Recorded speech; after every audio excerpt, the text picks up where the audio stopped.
after CAT 2020, the next big one coming your way is XAT. 3rd of January 2021, all of you I'm sure are looking forward to this exam. What makes XAT very significant is that most of the colleges which accept CAT scores would also be considering XAT. So XAT presents to you a brilliant second opportunity to redeem yourselves in case your CAT hasn't gone too well. IIMs, IITs, FMS, SPJN, MDI, if you just take out the top cream from the CAT B schools, most of the colleges in the 70, 80 and early 90s bracket all accept XAT scores along with CAT. Now, what makes XAT unique this year is that perhaps it's the only exam which hasn't changed a bit from last year. So no COVID impact on XAT. The structure remains as it is, number of questions, the time allocated, even the date on which usually XAT is held is all the same.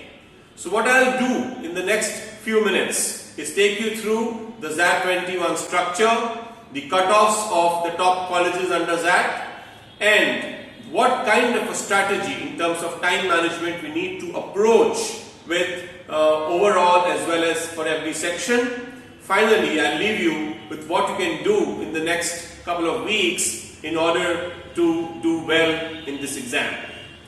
Okay, let's first move on to the structure. So here you have 3 sections. To begin with, there's an English, a new section called decision making, and the maths and the DI clubbed together in a single section. So 26 questions English, 21 questions of decision making, and 28 questions of maths and DI combined, which makes it a total of 75 questions, and you have 165 minutes to attempt these 75 questions. For the last 15 minutes, you have for GK, which has another 25 questions. What is important to note here is that GK is not considered for the first round of shortlisting. So only when you get a call from XLRI in the interviews, they might actually consider your GK score. One big difference in XAT, there are 5 options in XAT, unlike other exams where there are majority of them have 4 options. There's a negative marking of 1/4 for every question, and a striking feature in XAT is that after the first 8 questions, you lose 0.1 per unattempted question. But the penalty is so low that none of us should get bothered about this penalty of unattempted questions. Just let that not impact your strategy at all. Okay? So overall, 3-hour paper, 165 minutes for the aptitude part, only 75 questions. So you can see, we have a lot of time in this paper. So it's not a speed test like SNAP or an NMAT. It's back to those CAT days. Okay? Talking about the cutoffs, let's first move to XLRI, the one big name which we are all targeting through XAT. Typically, cutoffs for XLRI is around 95 percentile for its business management program for males, a couple of percentiles lower for female candidates. But here you must note that the sectional cutoffs are very high typically for QA. Okay, it goes as high as 85 percentile. For the other 2 sections, it's around 75 to 80, not very high. But maths has a strikingly higher cutoff when it comes to the BM program of XLRI. Okay, moving on to the HR program, here the English part, the VA section would have a higher cutoff compared to the other 2. Overall cutoffs go down a bit in HR, so you can expect calls at around 93 percentile in XLRI HR, and actually it can go down a couple of percentile points lower given that whether you're male or a female or an engineer or a non-engineer. So for example, a female non-engineer has the lowest cutoff in XLRI HRM program as low as 88 percentile. Okay? So that is the kind of cutoff range we are looking at when it comes to XLRI. The next big name which is considered good in XAT is XUB. Now in XUB typically the highest cutoff for a male engineer would be typically around 85 percentile, and a couple of points lower for females and female non-engineers as well. Here again the cutoff for the English section is reasonably high compared to the other 2. Maths in the DM section, the cutoffs are quite low when it comes to XUB. Even the HR program of XUB would come to you at roughly around 80 percentile overall, and sectional cutoffs here also are pretty high for English.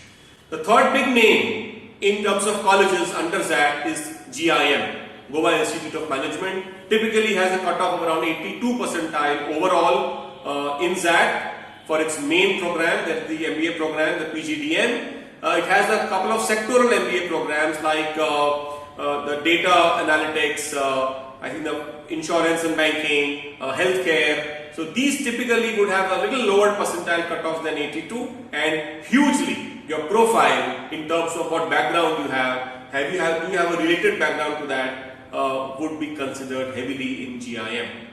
Now let's move on to what kind of scores lead to what kind of percentiles in XAT. So here I need to make it very clear to you that XAT 2020 was an aberration. Last year the XAT cutoffs fell down considerably. So even at a score of 22-23 out of 75, you could have expected a call from XLRI at 95 percentile. Okay, so a 22-23 out of 75 gave you a call last year at XLRI, 95 percentile. But this was not the same story in XAT 19 or the year before that. XAT 19, a similar 95 percentile for XLRI BM program came at roughly 35. So normally, if you would have also been seeing in the mocks you have been taking, a 35 plus is considered to be a very good score in terms of XLRI. XAT 2020, English and decision making was really very difficult, and more than being difficult, the kind of answer keys which XLRI came out with or XAT came out with was very much in disagreement with most of the students what they had marked, and hence the cutoffs for these two sections drastically went down. QA and DI was not that much of impact, but English and decision making, the cutoffs almost came down to what it used to be by around half. So therefore, from 35, it was a huge fall to around 22-23 last year. So therefore, I would suggest don't make XAT 2020 as your benchmark. Even if you are preparing from the older mocks and the older XAT papers, I think XAT 19, XAT 18, these are the more of benchmark papers when it comes to prior year papers.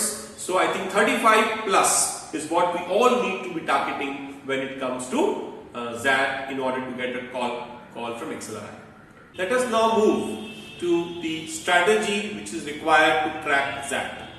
So in terms of order of attempts of the sections, I think it is best to stick to what we have been used to doing in CAT, which is start with English, move to decision making, and end with maths and DI. Lot of time, 165 minutes. I would suggest around 55 minutes for English, 50 minutes for decision making, and around 60 minutes for the last section of quant and DI. But since the sectional cutoffs in XAT are not very stringent for English and decision making if it comes to the BM program, specifically students who are targeting the BM program could actually spend 5 or 10 minutes lower in English and give that much extra time to QA. Because anyways, out of the three sections, I personally feel QA is the most scoring here. So if I can spend, let's say, around 70 minutes in QA and around, let's say, 45 minutes in English, then I think my overall score can get a tremendous boost and I will still be able to get the required sectional cutoffs. But keep in mind, if HR is what you are primarily targeting at, where the English cutoffs are higher, one has to be slightly careful. So here perhaps spending less than 50 minutes in English might not be a great idea. Number of questions, overall, you need to be looking at least 45 attempts. Ideally 50, but 45 plus attempts, maintain a good level of accuracy at around 80-85%, which makes it your score of 35 plus. So in terms of attempts, if you look at English section, around 15 to 16 attempts. Decision making similar, 14-15. And in QA around 17-18 attempts, roughly. But this could go up and down depending on your strengths and weaknesses. Let us analyze each section separately. Let's begin with the first section, English. Very similar in terms of question breakup with CAT. So out of the 26 questions you have here, almost 50% will be RC and 50% will be VA. 4 passages, typically slightly longish passages, and one poem, a short poem which is almost a signature kind of a passage when it comes to XAT. So around 13-14 questions here, and the rest VA, heavy focus on critical reasoning here. So you get 5 to 6 questions on summaries and strengthening and weakening of arguments, 3 to 4 parajumbles, very few, 2 to 3 questions on vocab and grammar. But going by the past experience, VA has always been a safer bet in XAT. So please do practice a lot of VA questions, specifically parajumbles with options and critical reasoning in order to augment your performance in VA. In RC, poem, I would say it's a big risk. Perhaps one can avoid. Usually questions are very indirect and inferential. Even in RCs, questions are, almost all of them are inferential. So therefore, long passages might be a better idea to leave one RC passage and spend extra time on VA to complete it. Okay? But 26 questions, if you give 50 minutes, perhaps you are in a position to complete the entire paper, the entire English part. But even if something is to be left, it's perhaps one poem to be left, and perhaps an RC is better left and the VA to be completed. Okay. Moving on to the decision making section. Now in decision making, we all know what kind of a section it is because perhaps you've already seen the fast few papers in decision making. You get around 8 to 9 short caselets, very short, roughly 150, 200, 250 words. Every caselet followed by as low as 2 questions, as high as 4 questions. So 8 to 9 caselets, 21 questions. And what are these cases all about? They are typically business situations which could range from HR issues, finance issues, marketing, family business problems faced by typical old generation entrepreneurs, very commonly asked in XAT.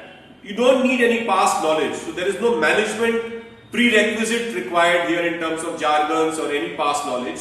So what is required here is your own common sense, your presence of mind, how you think on your feet at that scenario. Okay, so you need to just answer from the perspective asked. So in decision making, it is very critical to note that who is the decision maker. Are you deciding from a shareholder perspective, from a CEO perspective, from a junior manager perspective, who you are? Or is it the government who is trying to have a social or a welfare based motive?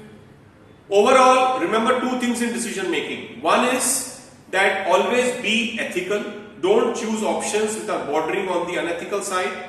Secondly, use elimination of options. Elimination of options is absolutely required. Most of the questions when you go on to solve in decision making, you will realize by eliminating choices it becomes easier. Never pick options which are extremes. Okay, so like sacking an employee or kind of going for a strike in a factory or kind of discontinuing with a product. All these are absolute far-fetched, very, very radical extreme options. Always avoid them. Choose safe middle path options. Sometimes XAT has also tested you with a few quant-based decision-making questions. Okay, so something to do with the timings of trains, the scheduling of trains. Sometimes some profit and revenue data given, and you decide on the future course of the product. Not many, perhaps one caselet of 3 questions you might expect. But my suggestion is go ahead and at least solve the quant part because usually it will time taking but safe. The non-quantitative part, the problem is that sometimes the accuracy could suffer in decision making. So even my suggestion is when you solve decision making questions, suppose you solve a 21 mark section, there could be a couple of questions where we can endlessly debate on what is the right answer. But remember, at least 14 to 15 questions have a very clear right answer. So we are preparing for those 14, 15 and not for those 5, 6 which can be debated. Okay? So therefore remember, in around 50 minutes, if you devote to decision making, ideally perhaps you can complete the entire section, but at least on the safer side, around 15 questions. Okay? Moving on to the QA part. QA is a combination of QA with DI. So we typically get 2 caselets of 3 questions each in DI and the balance 22 questions of QA. When it comes to QA questions, they are generally well spread across topics. So I cannot say that algebra or geometry is more prominent. Arithmetic, number system, modern maths, all are equally present in terms of number of questions. So you need to be well versed with the concepts of each and every topic of mathematics when it comes to XAT. Not very difficult in nature, okay? So you don't get calculus or you don't get high-end trigonometry or log-based questions. Level of difficulty is similar to CAT, okay? In data interpretation here, you don't get anything of logical reasoning. So LR typically is absent from XAT.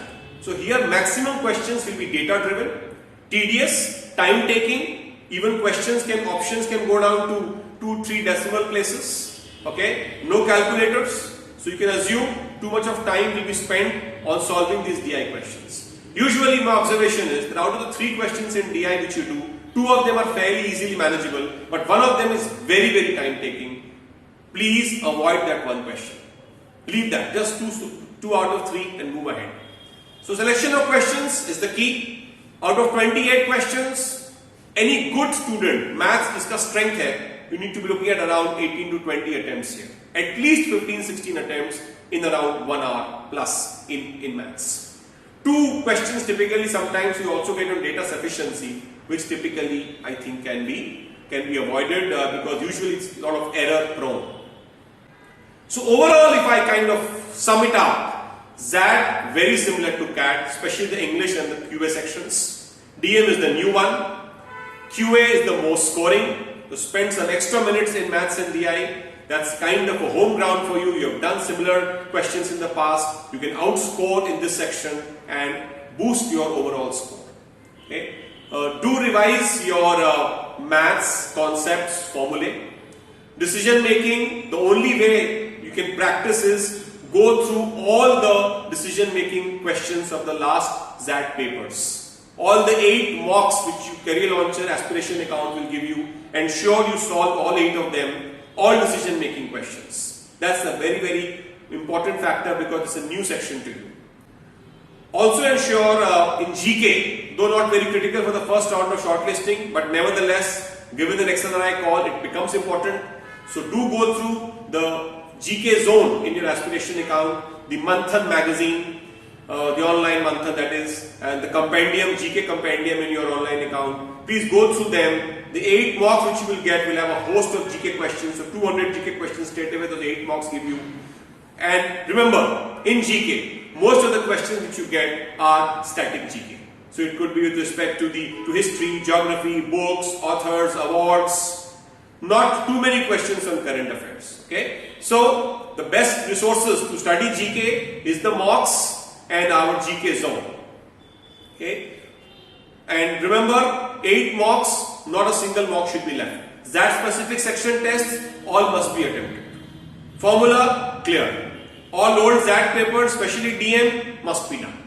So that is it from a XAT perspective. Overall, target a score of 35 plus. Don't make XAT 2020 as your benchmark. The cutoffs went down ridiculously lower last year. But remember, in XAT, it's not only about XLRI, GIM and XUB. It's also about a lot of other colleges in the 70-80 percentile bracket. So therefore, treat XAT very, very importantly as you took CAT. Because this exam could really be a game changer for you, especially if your CAT hasn't gone too well. So please focus, do well, and on behalf of Career Launcher Kolkata, I wish all of you the very best for XAT 2021. All the best.